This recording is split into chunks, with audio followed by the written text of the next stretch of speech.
ওনার মতো সুশিক্ষিত লোক, এই সব লোক বেশি পরিমাণে সুদের বিপক্ষের লোক পার্লামেন্টে যদি যায়, 2/3 মেজরিটি যদি তারা হয়, তারপরে একজন লোক সেখানে দাঁড়িয়ে যাবেন, বিল উত্থাপন করবেন, বলবেন আল্লাহ সুদ হারাম করেছেন, রাসূলুল্লাহ বলেছেন সুদের মধ্যে 70টি গুনাহ, তার 70 গুনাহ হলো নিজের গর্ভধারিণী মাকে বিবাহ করা।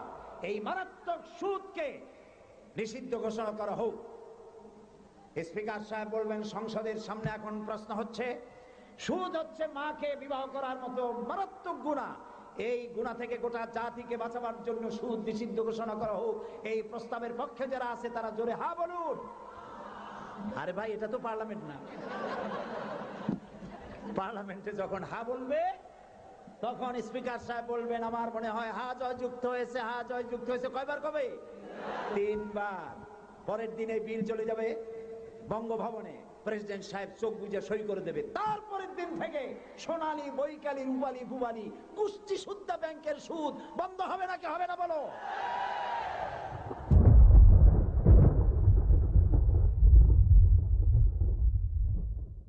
أمتي قد لاح فجر فارقب النصر المبين دولة الإسلام قامت بدماء الصادقين أمتي قد لاح فجر আইন করেছে তাদেরই বানানো আইন, কতগুলো নাম দিয়েছে মানবাধিকার।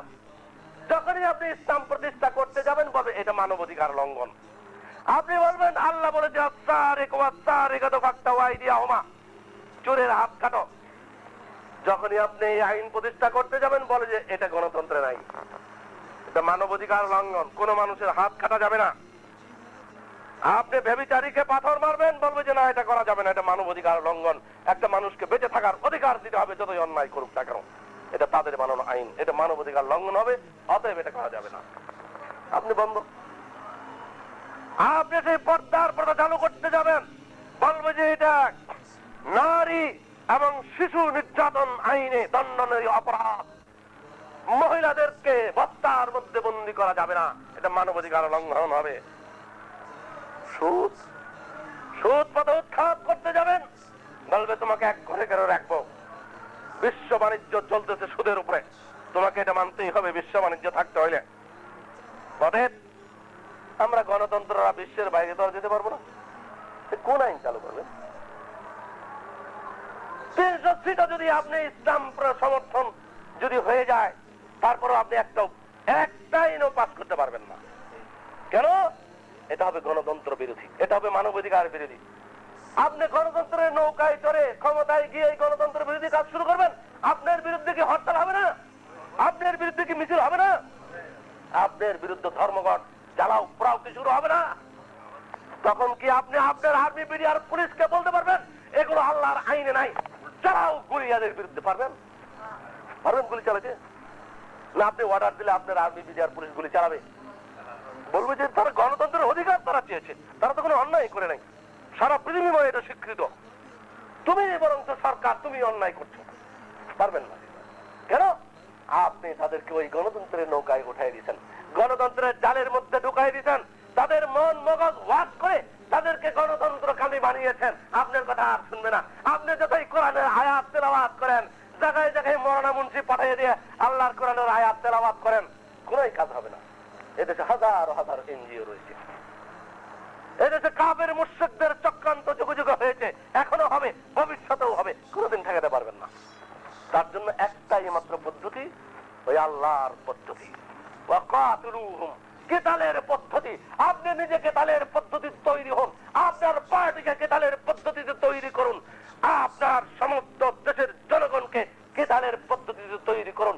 আর্মি, বিডিআর, পুলিশ কেউ আপনার চাইতে বাইরে নয়, আপনার বাপ, ভাই, চাচা, আপনার ছেলের সন্তান, এরাই একদিন আল্লাহর নামে তারাও অস্ত্র ধরবে। আপনি সেই দিন প্রতিষ্ঠার জন্য রাসূলের আদর্শ, আল্লাহর নির্দেশকে পালন করুন। সেটাকে বাদ দিয়ে আপনার সন্তানকে পাঠিয়ে দিলেন সেই গণতন্ত্রের নৌকায়, যার রশ্মি হলো ওই কাফেরদের হাতে, যেই গণতন্ত্র তারা নিশ্চিত করেছে ফি সাবিলিল্লাহকে বন্ধ করার জন্য, যাতে করে মুসলমানের সন্তানরা ওই গণতন্ত্রের রাস্তায় তারা ঘুরতে থাকে, সাবিলিল্লাহ কেতালের রাস্তা যাতে যারা তারা ছেড়ে দেয়, এই উদ্দেশ্যেই তারা সৃষ্টি করেছে।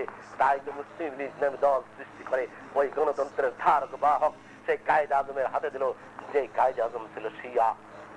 সেই কায়েদ আজম ছিল শিয়া এবং তার মন্ত্রী পরিষদের মধ্যে ছিল কাদিয়ানি। জাফরুল্লাহ খান ছিল কাদিয়ানি এবং তার মধ্যে আরো যারা যারা ছিল মন্ত্রী পরিষদে, কেউ শিয়া, কেউ কাদিয়ানি, ইত্যাদি ইত্যাদি মতবাদের লোক। এই হলো গণতন্ত্র। যে সেই একই ফাঁদে আবার পা দিতে চাচ্ছি আমরা। সেই গণতন্ত্রের মাধ্যমে ইসলাম কায়েম করব, মুসলমানদের জন্য ইসলামী শাসন ব্যবস্থা হবে, এর পিছনে ছুটতেছেন। আরো নষ্ট করেন কয়েকশো বছর, যাক এইভাবে জবাব দিতে হবে আল্লাহর কাছে। জাতিকে কোন পথে নিয়ে গিয়েছিলেন? আপনি কিছু করতে পারেন আর না পারেন, কিতালের রাস্তায় থাকেন, আল্লাহর কাছে জবাব দিতে পারবেন, আল্লাহ আমি কিছুই করতে পারি নাই, আমি চেষ্টা করেছি। আল্লাহ আপনাকে কৈফিয়ত তলব করবেন না, কেন তুমি ইসলামী হুকুমত কায়েম করলা না? তুমি জীবনে বেঁচে থাকতে তুমি ইসলামী হুকুমত কায়েম করে আসতা, কেন আসো নাই? না কায়েম করে কেন আসছো? এই কৈফিয়ত তলব করবেন? কখনো করবেন না। কিন্তু আপনি যদি সেই চেষ্টায় যদি বাদ দেন, তার পদে না কাজ করে যদি অন্য পদে কাজ করেন, আল্লাহ রাব্বুল আলামিনকে আপনাকে জিজ্ঞাসা করবে না তোমাকে কি এই কাজ আমি করতে বলেছিলাম? জিজ্ঞেস করবে কিনা? তাহলে আসুন আমরা ভবিষ্যৎ প্রজন্ম